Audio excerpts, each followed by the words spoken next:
nós temos estados que só chegaram amanhã, mas nós já estamos aqui hoje com delegados do Rio Grande do Norte, Pernambuco, Rio Grande do Sul, São Paulo, Sergipe, Rio de Janeiro, Distrito Federal, Maranhão, Mato Grosso do Sul e Piauí.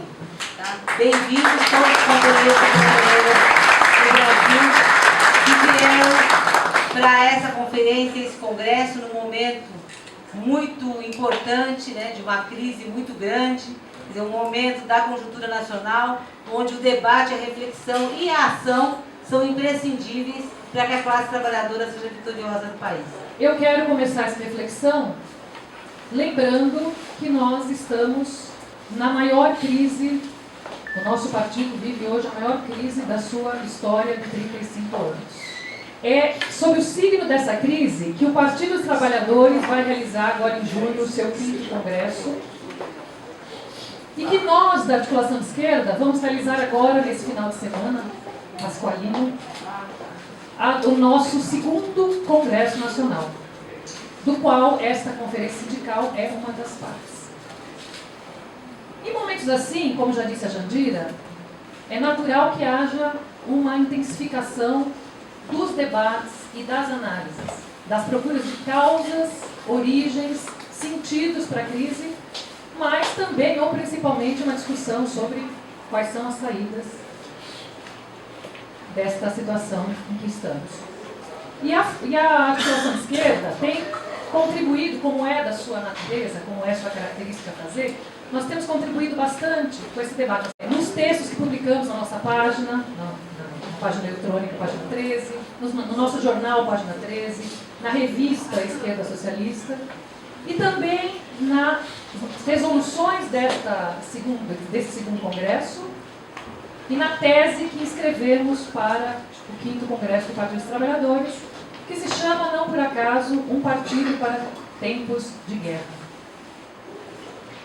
Então, o que eu quero falar aqui para vocês é a respeito da nossa análise desta crise que vive hoje o partido. A primeira constatação que a articulação de esquerda faz sobre essa crise é que ela não é um raio em céu azul. Na nossa avaliação, esta crise tem origem lá na década de 90. Por que na década de 90? O que aconteceu na década de 90? Os sindicalistas sabem disso muito bem. A década de 90 é a década da crise, da derrota do socialismo soviético, da crise do socialismo e da esquerda mundial, do advento e hegemonia do consenso de Washington, do pensamento único e daquilo que viria logo depois a ser chamado de neoliberalismo. Diante desta situação, e também diante de um fenômeno mais particular, que foi o quase lá de 1989, quer dizer, nós quase ganhamos a eleição, uma parte do partido, uma parte importante, tanto é que esta passou a ser a orientação estratégica majoritária, chegou à conclusão de que era preciso fazer modificações importantes naquela estratégia democrático-popular articulada com o socialismo, que tinha sido até então a estratégia vigente no Partido dos Trabalhadores, aprovada lá no 5º encontro, em 1986, e atualizada depois em outros eventos do partido. Mas nessa revisão da estratégia, o resultado foi o que nós podemos chamar de um rebaixamento programático. Quer dizer, o partido não deixou de ter o socialismo como seu horizonte histórico nas suas resoluções, mas, de fato, nós paramos de falar em socialismo, paramos de pensar como esse socialismo seria construído efetivamente. De anticapitalista, nós passamos a ser eminentemente anti-neoliberais. E houve também uma mudança na nossa política de alianças, uma mudança importante. Até então, o nosso campo de alianças era o campo democrático popular. Nessa conversa, bom, se nós queremos derrotar o neoliberalismo, há outros setores da sociedade que também estão insatisfeitos, a começar pela burguesia nacional. Então nós temos que nos aliar à burguesia nacional. Além de tudo, havia uma leitura de 89 que dizia que faltaram poucos votos. Onde esses votos estavam? Estavam em setores de uma classe média com quem nós precisávamos dialogar e que nos achavam muito radicais, porque como se buscavam alianças mais institucionais, e esse é um fenômeno também bastante verificável, quer dizer, você tinha um descenso das lutas sociais, então era natural que o partido se apoiasse nesse momento na luta institucional. Só que o que era um apoio inicialmente passou a se converter na estratégia. Toda a estratégia do partido, no seu coração estava a ideia de que pela via institucional nós poderíamos avançar e fazer a chamada revolução democrática. Independentemente do que achávamos dessa estratégia, e nós da articulação esquerda fomos contra, votamos contra, mas independentemente do que achávamos, é preciso reconhecer que ela nos permitiu chegar ao governo em 2002. Só que quando chegamos ao governo, antes mesmo, na campanha de 2002, pode-se dizer que houve um exacerbamento dessa estratégia. Porque, veja, ali, naquela circunstância, também com a possibilidade de vitória próxima, se considerou que a nossa aliança tinha que ir um pouquinho além do que tínhamos feito até então. E disso nasceu a famosa Carta aos Brasileiros, que se não fazia exatamente uma aliança com o setor da burguesia financeira, ao mesmo tempo dizia que nós não íamos confrontá-los, né, diretamente chegando ao governo. Chegando ao governo, havia uma análise de que a correlação de forças era desfavorável, e era efetivamente. Sempre bom lembrar, nós chegamos ao governo logo depois de uma década neoliberal, que tinha inclusive destruído o Estado e num momento de descenso, né, ou de estagnação, de baixa intensidade das lutas sociais e luta de classes. Só que, qual foi a leitura e a conclusão tirada dessa análise de que a correlação de forças não nos permitiria já, num primeiro momento, fazer grandes reformas? Se quer fazer aquilo que estava no programa, que tinha sido consagrado no encontro de 2001, que foi o encontro de Olinda.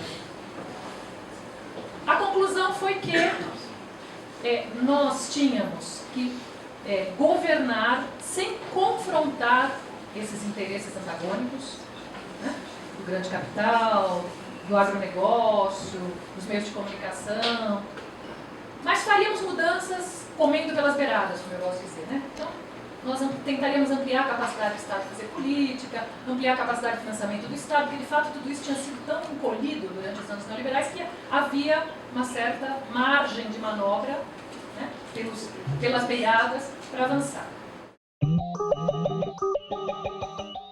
Veja, eu não tinha correlação de forças para enfrentar todo mundo, mas eu poderia ter escolhido um inimigo, os meios de comunicação. Então eu vou enfrentar os meios de comunicação. Ao fazê-lo, eu estou alterando a correlação de forças, claro, eu estou destruindo um centro de poder das forças do capital, as forças da direita, e estou dividindo, democratizando esse poder. O mesmo vale para a reforma agrária, o mesmo vale para a reforma política.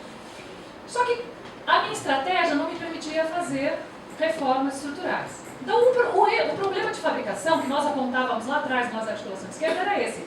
Eu partia de uma correlação de forças rebaixada e usava para justificar não fazer reformas estruturais. Mas ao não fazer reformas estruturais, eu me tornava prisioneiro da própria correlação de forças, que era o meu limitador. Porque até 2013, havia um debate sobre o que estava acontecendo, um debate que, como as coisas pareciam equilibradas, você tanto tinha gente como nós da articulação de esquerda dizendo, gente, olha, a coisa não está boa. Nós estamos chegando no limite do modelo. Tudo que nós podíamos fazer comendo pela beirada, nós fizemos. Agora nós vamos ter que fazer as reformas estruturais. Mas permitia também que outras pessoas tivessem uma análise diferente, olhassem para a mesma realidade e vissem o copo meio cheio. Ou seja, vocês devem lembrar, minha análise, eu estou falando de antes de 2013. Não, nós vamos ganhar no primeiro turno. É isso? Nós não temos oposição. Fora aqueles que diziam que a luta de classe tinha acabado, mas eu estou tirando esses do cenário. A oposição está minguada, nós, né? Veja, né, nós estamos bem e tal, a popularidade da Dilma está alta. Eis que vem as manifestações de junho de 2013. E vou tentar explicar porque para mim é uma... Nós, da articulação de esquerda, e muitos outros setores, principalmente os setores que atuam no movimento social, que já estavam percebendo, porque essa avaliação a que eu me referi, eu diria que, por exemplo, a CUT já fazia. Não nós, a CUT. Como um todo, já apontava. estamos tendo problemas, estamos chegando no limite, são necessárias reformas estruturais, mas não só nós que falamos isso. Em 2013, muitos de nós saudamos aquele momento. Por quê? Ali, bom, agora a ficha vai cair. E veja, nós estávamos há mais de um ano da eleição.